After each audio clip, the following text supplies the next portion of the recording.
How you doing, Cody? Good, man. Wow, Cody looks good without any lights. How do you do it? Just sitting in a white room. Yeah, yeah. He's not literally in like a closed space on the side of his house, fearing for his life from his kids. Yeah, Right. good stuff. Did you just have a test recently, or? Yeah, we did Talladega GP a couple days down there. It was supposed to pour on the first day, but Yeah. we still went. I was ready to ride in the rain. Road America, anything can happen there, kind of like Jersey. Yeah. But Road American, there's a guaranteed session where it has to rain. right. It's guaranteed. Like I love that place, but just bring a rain jacket. Bring rain Or gear. it just rained, and since the trees shadow and cover it, like the braking zone into 5 or Canada Corner is still wet, but everything else is dry or something. Yeah. But no, it was good. It was dry for 2 days, so we did a ton of laps. It's fun. So Cody, let me ask you this.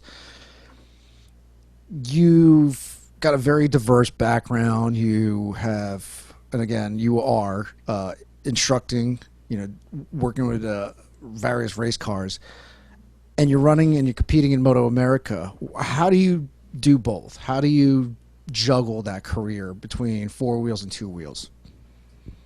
Well, I think it's just good to be on track and getting paid to be on track and keeping your mind in that. And if you're instructing, you're constantly kind of picking people apart.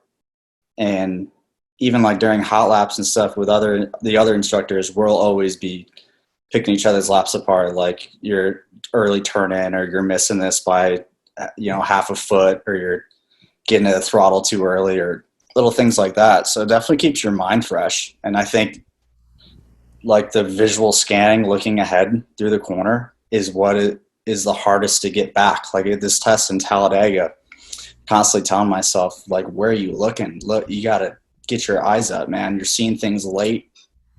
So kind of getting back into the swing of just going quick on a track. What have you been doing in I guess the off season in this holding pattern? What's life been for you when it comes to training and just outside? Yeah, definitely more time to train. Cycling on the trainer. I've been getting out on the street a little bit more. I've kind of stayed away from riding on the street, especially in Vegas. It's pretty sketchy. Half the cars out here don't even have license plates on them, and with everything going on, it's 6 a.m. and there's still people out driving drunk, as you can imagine. So yeah, I went for a little ride this morning. It was like 50-mile-per-hour winds, so that was kind of good to kind of power through. You talk to Ben, and he's like, those are the days that you get your best workout, is when you're cycling and it's windy. I haven't had the chance to ride with him. I wouldn't even think I could hang with that freak athlete that he is. When you say Ben, Oh, Ben Bostrom, yeah, because I heard Travis has run into him on the mountain bike a little bit, but yeah, besides that, it's really just hanging out at home, stretching, watching old MotoAmerica races, watching some World Supersport 300 races, because those kids are really ripping on the bikes that I'll be racing on. yeah, And then luckily golf courses opened back up, so we've been golfing a little bit out here with Travis and some friends. that's cool. Well, at least you've been able to mix it up. I mean, because everybody we talk to either has mixed results. Everybody's either cooped up waiting to kind of get out, or they've been out and about and kind of unhindered by what's going on in each state. But I'm kind of curious. You got your background. You've been on a couple of different motorcycles, different spec classes.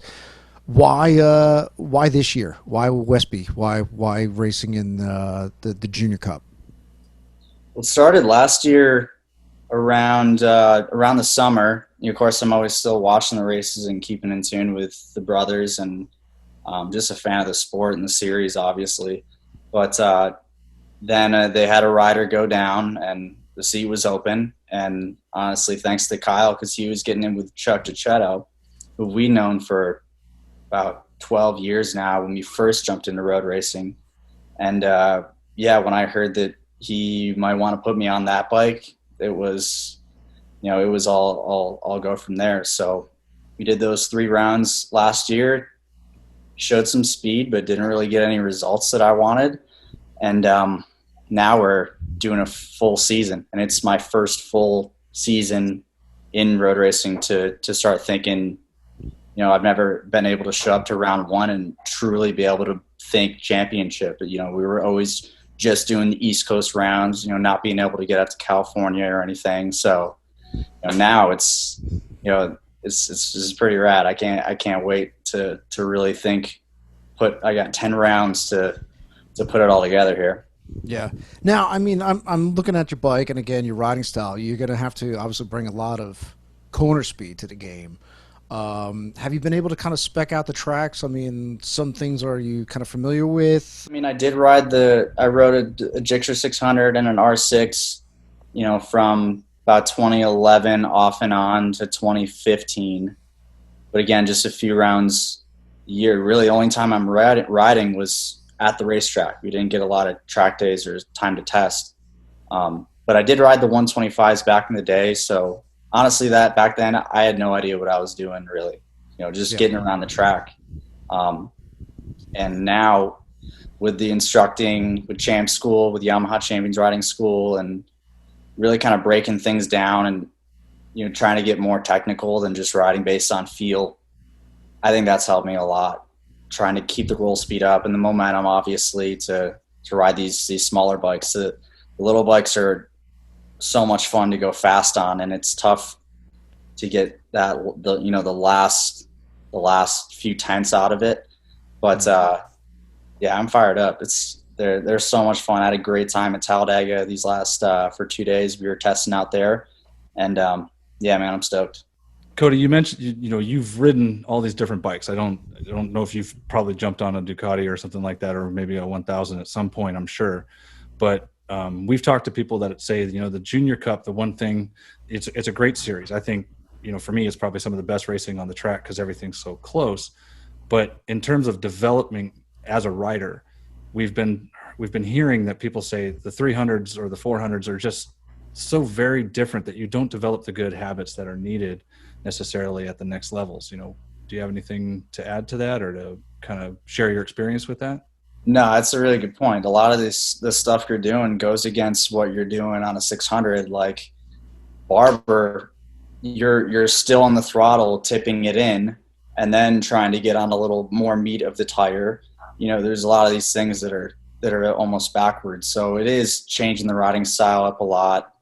I was even early on at trying to set up the corner more, and then you're flat out and you're like, things not going anywhere because I only got 40 something horsepower. So definitely adjusting to that, and trying to get off the brakes, man.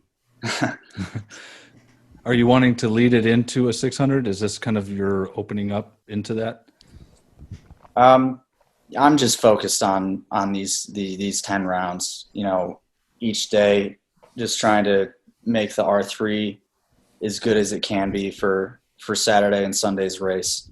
I'd love to have something in the future, but like I said, my first go at a real championship that I think is, it could happen. I think if for 10 rounds, stuff's going to happen to other guys, and we're going to try and stay safe and smart and, again, ride for the championship. I think my goal is to race for podiums every weekend, and I think we can do that.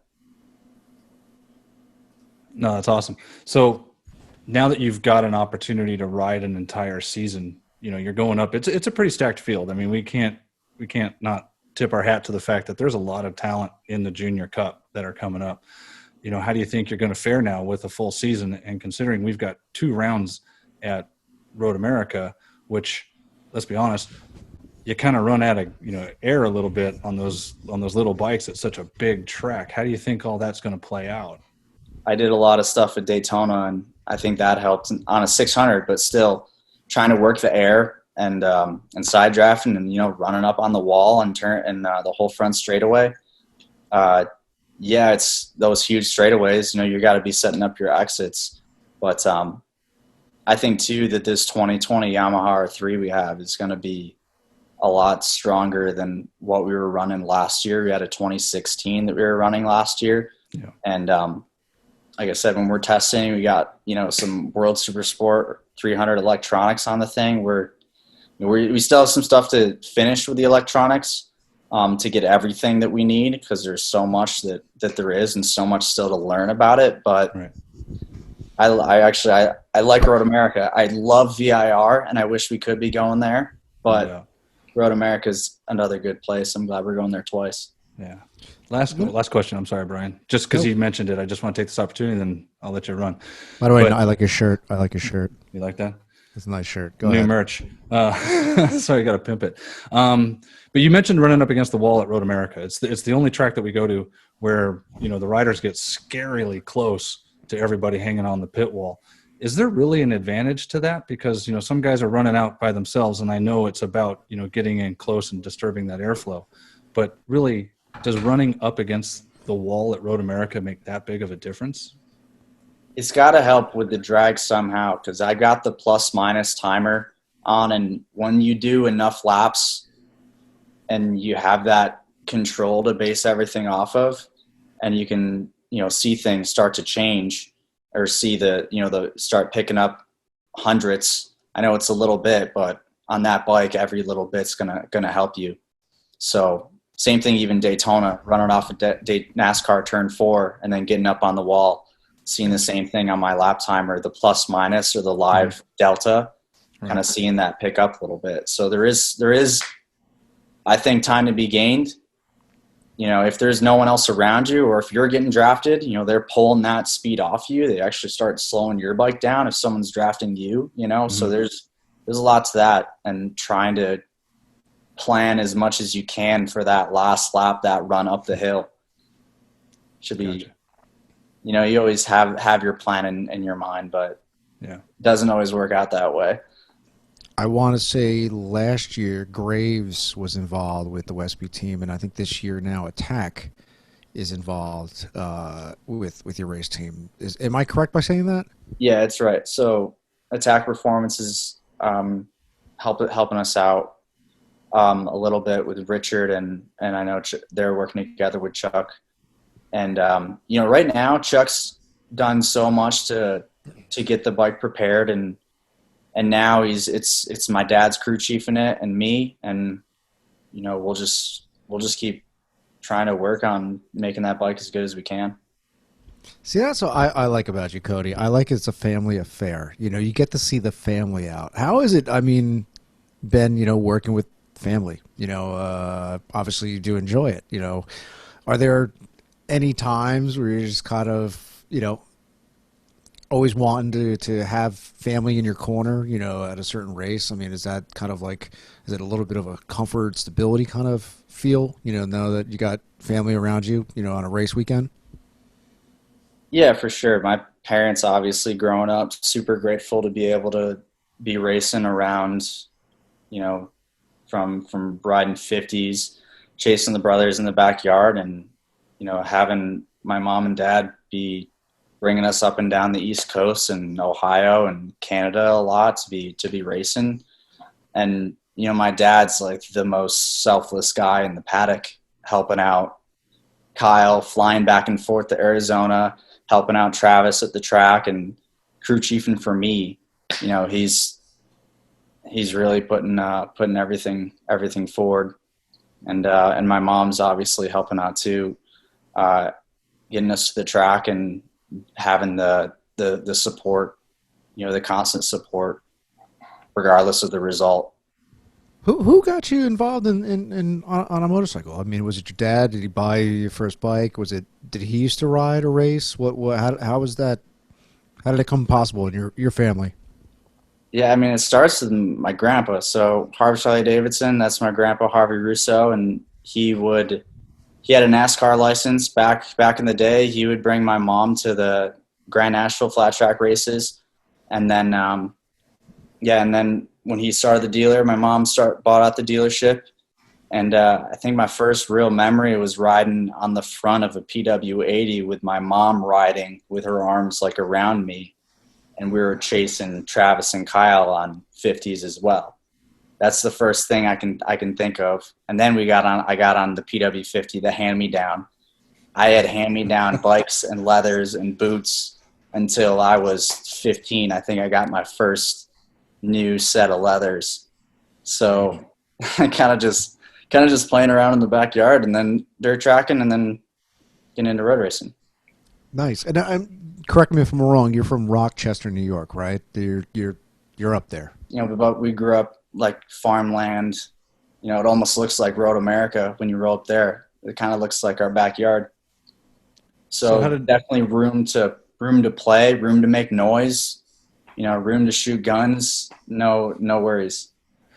Yeah, I'm telling you, I think New York State produces winners. I mean, you got your family, you've got PJ Jacobson, you've got Corey and Richie Alexander. I'm trying to think of who else is from upstate New York. I don't know. Maybe the air, might be the landscaping. Who knows? I mean, did you have access to like dirt tracks on property, or was it like kind of close by where you can go to like a local dirt track and just practice? Well, we had like a grass mowed down track that we would ride at, and then we made a little TT. So, but growing up, really, I just really wasn't into it as much as my brothers. And, 2015, we did a 3-rider team. Kyle, Travis, and I were all running under the same canopy. And after that ended, I wasn't racing. I was sitting at home watching the guys ride. I, didn't have the money to keep doing it. And that was almost like one of the best things to happen was to not be racing, because then you start missing it. It comes back, that fire. And I was just so stoked to be racing again last year. And now with this opportunity, like I said, full championship, now it's a whole redo, to reset and take it all on with everything I'm doing. Every morning I'm thinking about what I can do to be better on the track, when maybe before I was just kind of doing it, trying to have fun. And, now I'm starting to think, taking it way more serious than I wish I did back then. Yeah, no, I get it. But I mean, there's something that you said earlier on that's still sticking in my head, because I've noticed the way people go into the school. You said you were a part of the Yamaha school. I know Kyle's very much involved in it. How has, and again, insert plug here, the Yamaha school helped you focus with your career, your riding? I think more just being on the motorcycle. That's the best thing you can do, is just to be riding. And, back when I was racing, 2010, 20 through 2015, we just wouldn't have the track time, and seat time is just so valuable. And when you get on a bike and then you don't get on a bike for another 2 months, it's till Sunday morning that you're like, okay, I'm starting to actually feel good again. It's now riding more and more, champ school, riding out in Arizona. We went to Sepang, which was amazing. I got to ride Buddy's R1, and that was hands down best day of my life, riding an R1 around Sepang, Dragon Elbow and Turn 5. And that was just an amazing trip with those guys, just to be with the crew and be riding again. But yeah, and also with the school, like I was saying earlier, with driving, starting to critique and pick people's technique apart. And if you can recognize mistakes and make the adjustments on the fly, those are the best riders. Those are the best employees. Those are the best, best people in general. That was going to be the lead up, is that you went to Sepang, and I'm curious, because you travel. I mean, you come from Rochester, you live out in Vegas. Was it your first time over in Asia or overseas in general? Yeah, first time riding overseas. Couple of years ago, Kyle got a wild card World Superstock 1000 ride, or European Superstock 1000 ride. So Travis and I jumped on a plane quick to go out to Donington Park, and that was pretty crazy, just to be in that paddock and seeing the line for the fan walk, and you can't even see the end of it. And Johnny Ray wins the race. He's climbing the fence like Tony Stewart at Indianapolis, and everyone's crowding around. Like it was unreal. It was crazy. So how old were you at the time? I have to interrupt. see, 21, 22. Oh, that's prime time to get in trouble. So Sorry, no, that was you probably, weren't riding at yeah. the time, so you were spectating. Was there any tomfoolery with you and Travis? Come on, let us in on it. Again, your age bracket.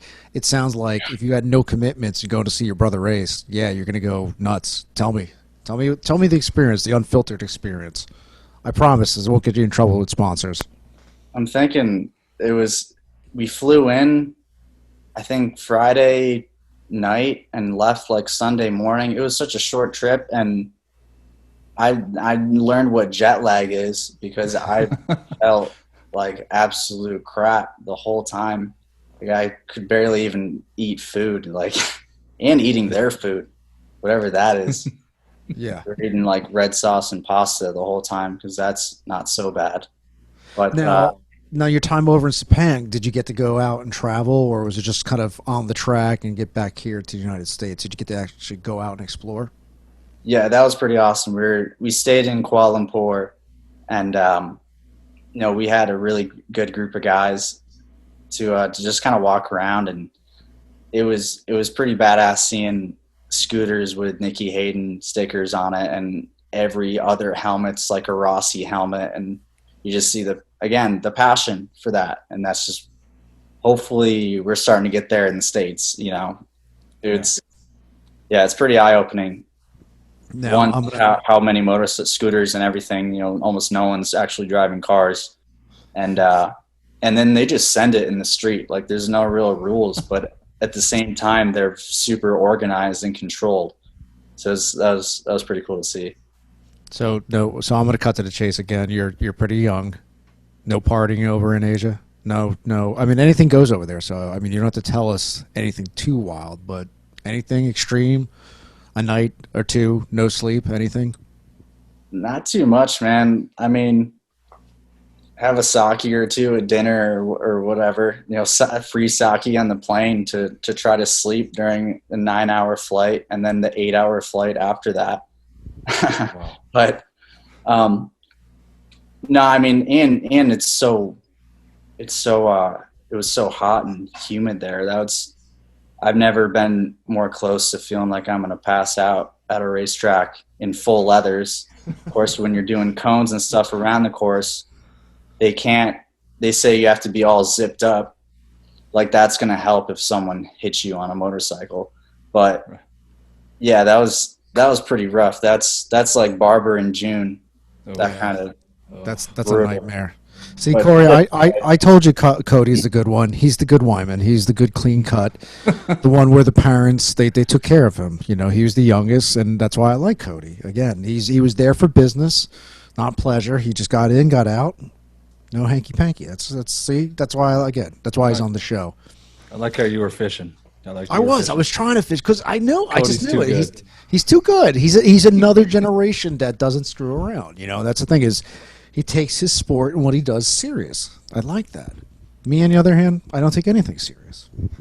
I mean, Daytona is a place where I knew you'd say something. There it is. We cracked them. Growing up, my parents would bring us down to Bike Week. I got pictures of us as babies on Daytona Beach, and then we would go to Winter Nationals every February, dirt track, and that's where the first like Southeast National races would be going on, and that's always fun to get down and kind of walk around on the beach with the moon. That's always nice after the races to relax and chill out a little bit. Now, what was your first experience on the banks at Daytona? I mean, how was it for you? And what age? I know my mom has a picture of me getting off the track first session, just ear to ear. But it's almost like I was on a 600, I think 2011. And first thing is you get on the banking and it's just pushing you down like you're in a loop in a roller coaster, because you can't see the end of the loop, and it's pushing you down, and you're trying to get your elbows, knees, toes in, everything. I actually had good results there. I missed Gatorade Victory Lane by Hayden Gillum, passed me right at the line in 2014. like just rip your heart out and show it to Oh. you. And that was pretty. I finished 4th in a couple super sport races, and just missing the podium sure sucks. Well, that's kind of Hayden's thing, though. He likes doing that to people, so don't feel so bad. But to me, I consider that a pretty gnarly racetrack, you know, and it's got to take big ones to get on there. So that's why I'm like, you keep on going back. I mean, what keeps on driving you? That Rolex? Is that what it is? Is it's all about the Rolex? Just there's a whole different vibe in Daytona. You know, we're sitting at Hooters across from this International Speedway Boulevard, and just looking up at the speedway. It's just, yeah, there's a whole different thing when you're there. And you know, I got a buddy who races in the NASCAR Xfinity, and you know, he can tell you all the same stuff. Just showing up, being in the track, going to the beach, obviously, and it's a whole nother thing. Yeah, I got a quick question. Were you at Daytona this year? Before when they canceled because of the coronavirus, were you there? No, I was. The barber test was just earlier that week, so we were down there riding the Westby R3, and that went well. I led the session, led day 1, Right. and then day 2 we had bad weather come in, and everyone was in a hurry to get to Daytona. My whole family, of course, because they're all getting ready for Kyle's race down there again, him to try to defend that. So no, I wasn't down there. I'm glad I wasn't there, I guess, you know, with them canceling it like that. Really, great. I just wish I was there the year before. Instead, I was losing my shit in the living room watching Kyle win it. Now, how was that experience? I mean, watching your brother. You know, obviously, I'm assuming you guys aren't that competitive. I mean, tell me what it's like to be racing with the family, you know, and your older brothers.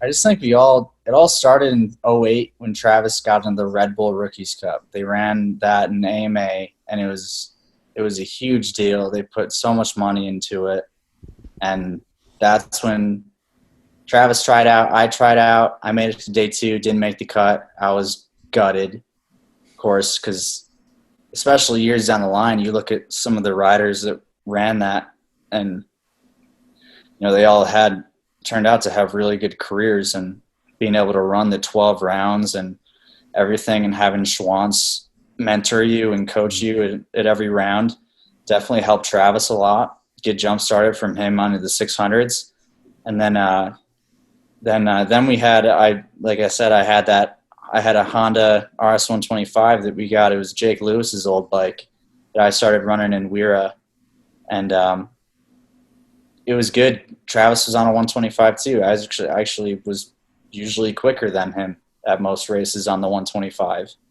And then when they got in the 600s, that's when I was pretty overwhelmed, just getting used to that bike and not riding it enough.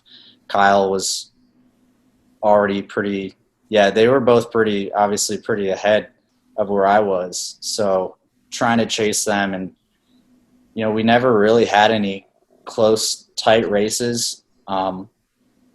I know I beat Kyle once. We were both on a Suzuki 600. We were both running on the same bike at a track day race, which isn't much, but I do have a win on Kyle at least. Now, is there shit talking around Thanksgiving, Christmas, holiday meals? Please tell me yes. It's mostly just like Kyle crashing on his victory lap, things like that. I think he's crashed doing a burnout 3 or 4 times. Still gets the win, which is good, but so that's it. So that's what you rub his face in? That's what you rub his face in? Ooh. That's pretty much it.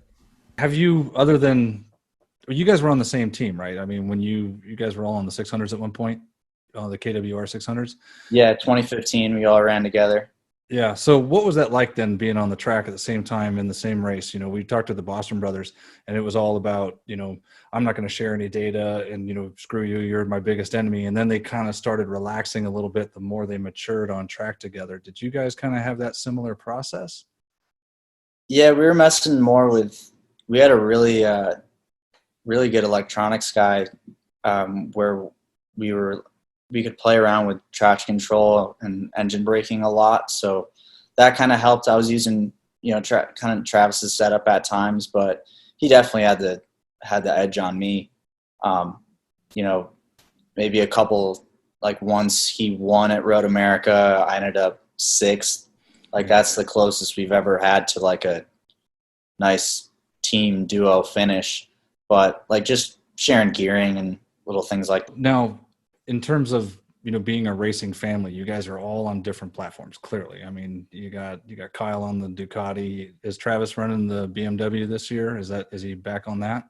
Yeah, Travis is working on getting all the parts together for his BMW. Yeah, he just got a newer bike. He's working with Steve Weir, and they should be at Road America.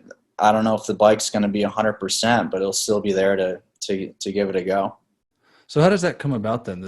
The decision to stop racing as a family and then everybody go their individual ways. Is it opportunity based? You talked about you got this opportunity with Westby because they had an injury last year and now you've got it full time. And then Travis is, I don't know how that deal worked out with him in the BMW, but how did all this come about, this dissolution of the team as a family, and then now everybody's on different platforms? Yeah, for sure. 2015 was the last year that everything was really all together. And then I really didn't race for 3.5, 4 years.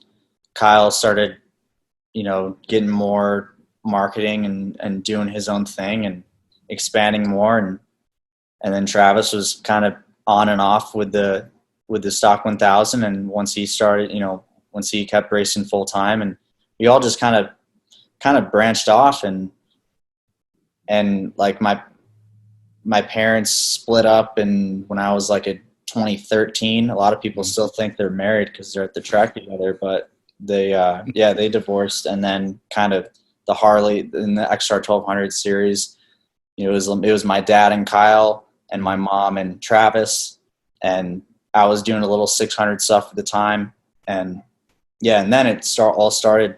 We kind of found our own lane, and then it almost feels like now, 2020, we all have our own ride, but it's almost like we're closer again. It's kind of weird, but it's awesome just to have all 5 of us, including my uncle Bill, who's at the track, who should be helping all of us out too. Awesome. So you said, you didn't race for a little while, but, what were you doing? I mean, obviously you weren't just kind of sitting on the couch. I mean, you said you were working at Apple, but you're also an instructor and you're also doing, the driving instructor stuff. So how did all that come about? Was that something that you started in the meantime between kind of when you stopped racing to now? How did all that come about? 2013, I moved out to Las Vegas with Travis.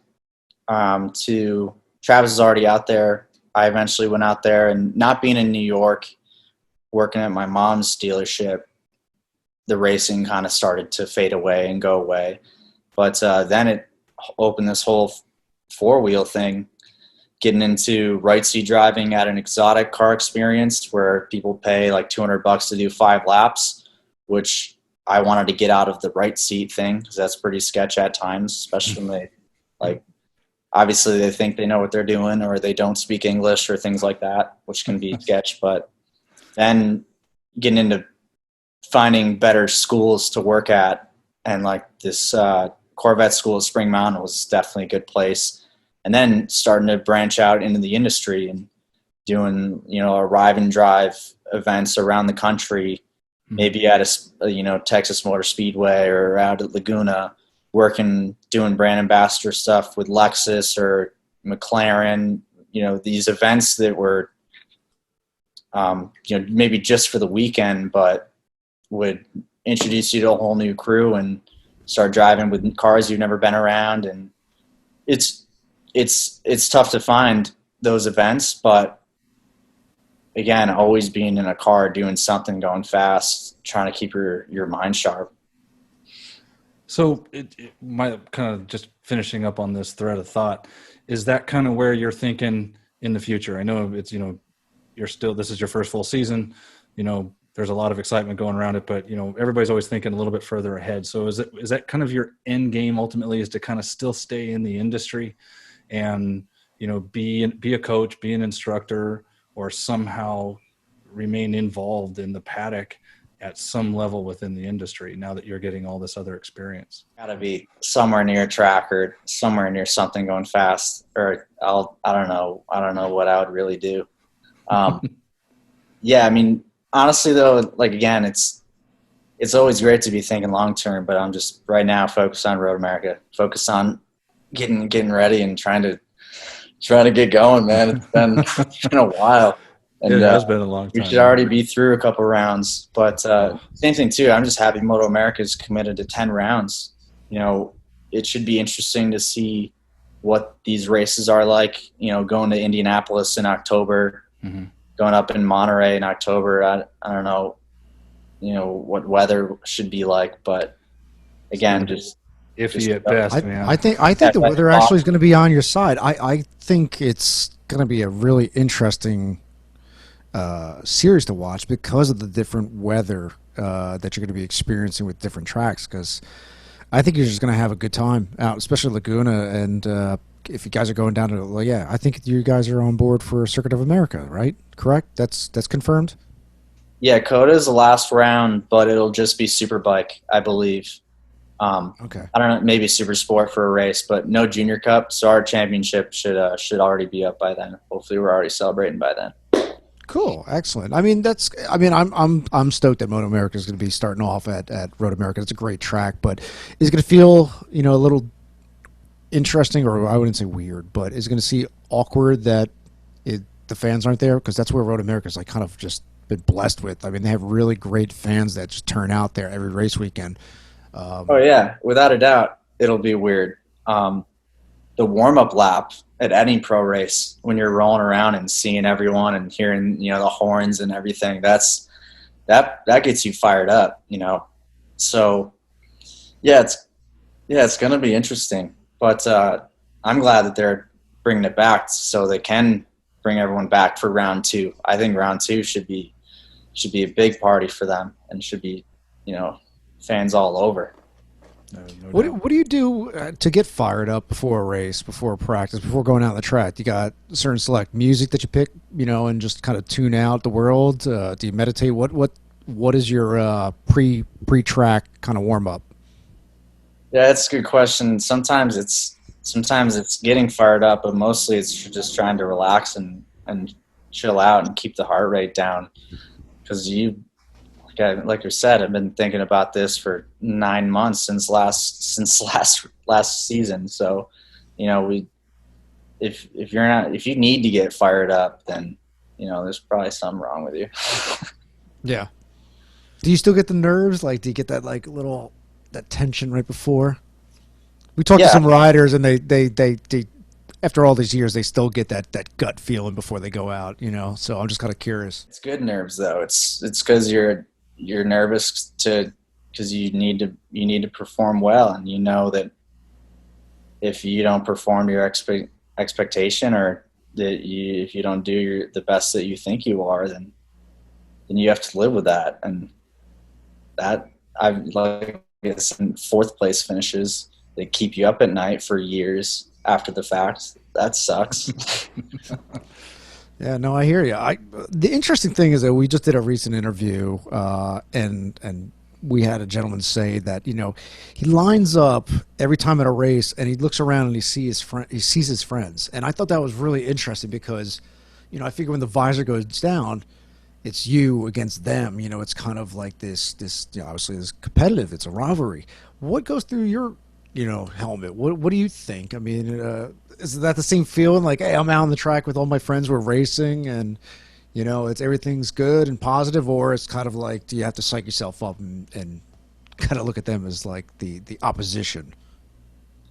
Well, most of my good friends in racing have already gotten up to Super Sport, Superbike, or, you know, left the States already. I've gotten to know some of these Junior Cup kids, but I say kids because I'm 26. But they have 2 arms and 2 legs just like me. Like it's I don't know. It doesn't seem like you're trying to set yourself apart from anyone, or like people say, well, your friends off the track, but on the track, everything goes. It's like, I don't know. It's just another guy on a bike. So you're not looking at anybody going, kill. I have to kill this guy. Not really. No, Another reason why I like Cody. See, he's so nice. He's such a professional. I would agree 100%. He's too nice, but I think it's like somewhere deep down, he's trying to just be like, oh, no. As soon as the visor goes down, I'm not going to tell you what's going in my head because I don't want to give anybody else that advantage, you know? Yeah, that's true. Who knows how things will work out, but I am kind of glad that Rocco is back again this year. Nice. Because I never got to tail him at any 3 rounds. I get behind him in practice and he pulls off. So everyone's always chasing the number 1 plate, right? Right. Yeah. Wow. Now, what race do you think about that was like a really good point in your career for you? When was that race that you kind of accomplished and just walked away from and go, wow, okay, I stepped it up here? You know, what I'm assuming maybe Daytona. I'm not sure. Probably like yeah, and it wasn't even like, it was like a 10th place finish at Mid Ohio in Super Sport in like 2012. Whoa. Where the field was just stacked. I think, or it might have been 2011. But it was just knowing that I can like really race and work on my racecraft more. But, you know, to answer your question, I really think it'll be this year. This year at a few rounds is when I'm ready to really be satisfied with everything I've done over this off season and everything we've done to get this bike ready. Yeah, this year is the year that I'll have those feelings. Cool. Now, I was telling Corey this prior to getting on board. I said, you know, I'm big into MotoGP. You know, pretty much I like anything that you can race on a PlayStation 4.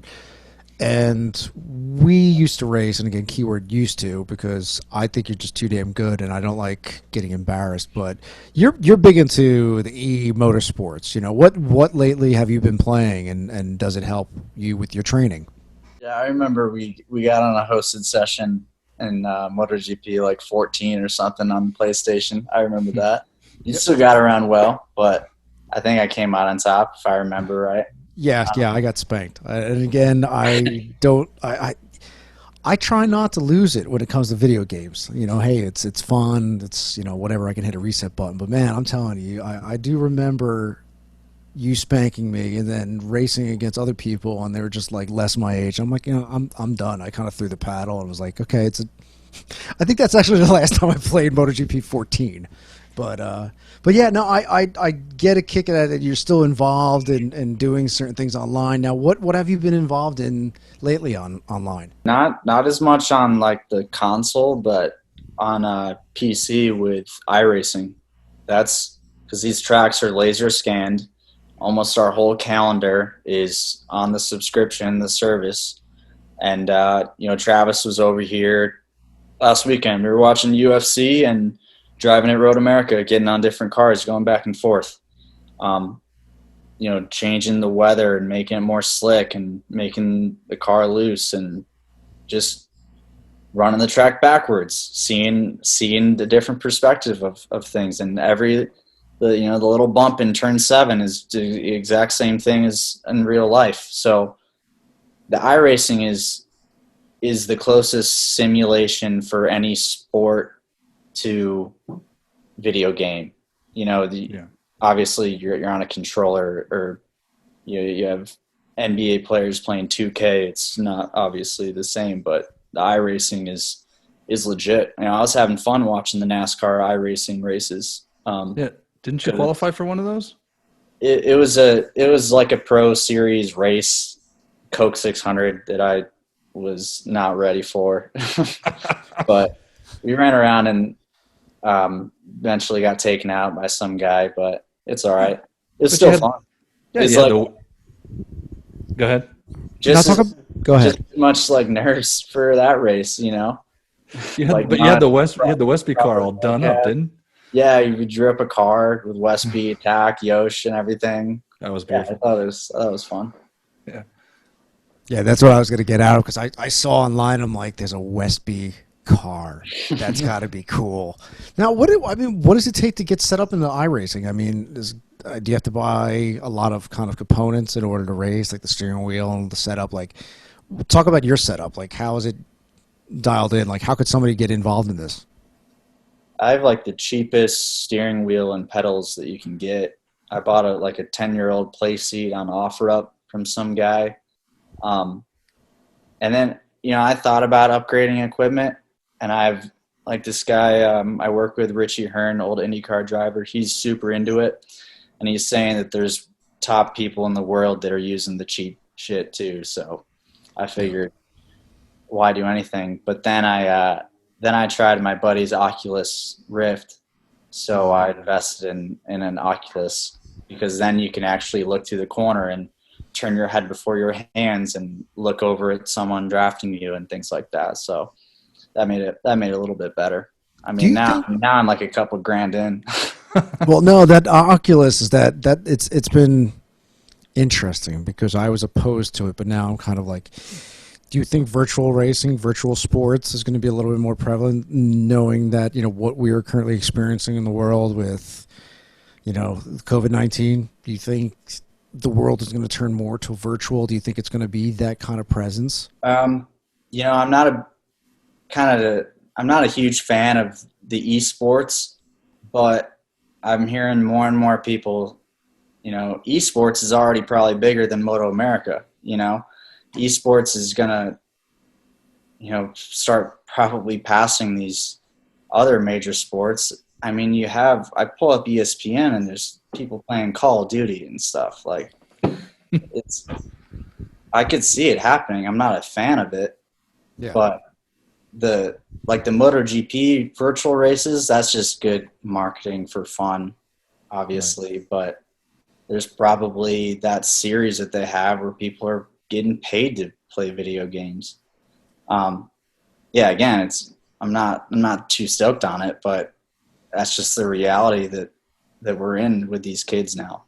Well, why not be so stoked on it? Like, what's the draw, or the lack of a draw for you? I don't know.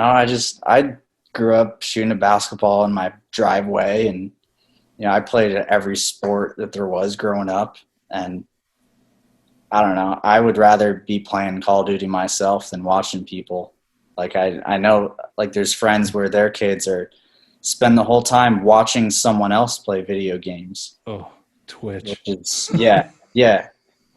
Which is pretty, I don't know, man. I'm not a huge fan. If you didn't have to be involved in racing, what would you be involved in? Because it sounds like you just got a lot of talent. So what would be something that just completely 180 career move? What would you want to be if you weren't like a racer? Yeah, I don't know. I was thinking, like what Corey was saying earlier, being involved in some sort of motorsport or instruction.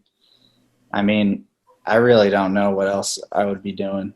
Like, I work at Apple, but I'm constantly talking about racing and constantly talking about getting other people excited about watching my races this upcoming weekend and everything. So being away from the sport for the few years just made me love it even more, I think, to be back. So yeah, it's tough, man. I don't know. I have no idea what I would be doing if I wasn't involved in some sort of motorsport. Westby's kind of known throughout the paddock as just being this just overly welcoming and embracing kind of team and family. And, with the history of that team, what's it like being embedded and being, with them every day? How is that? Dude, it's amazing. We've all known what Dane has done for the sport and how much passion Trigg and his whole family have for it. And just to be racing is awesome, but to be with, arguably one of the best teams in the paddock, and it's already shown from these last few rounds and even these off-season tests. Like, everyone is just so ready to go, and it means a lot to be with a team like that. Awesome. No, that's it for me. I'm good. Thank you. Yeah, well, I mean, Cody, once again, thank you for taking the time and coming on. Thank you again for your experience and insight into what it takes to be a professional racer. Cool. Yeah, no, thanks, guys. Appreciate the time. No problem. Cool. Thanks, man. Be good. Thank See you you. out there.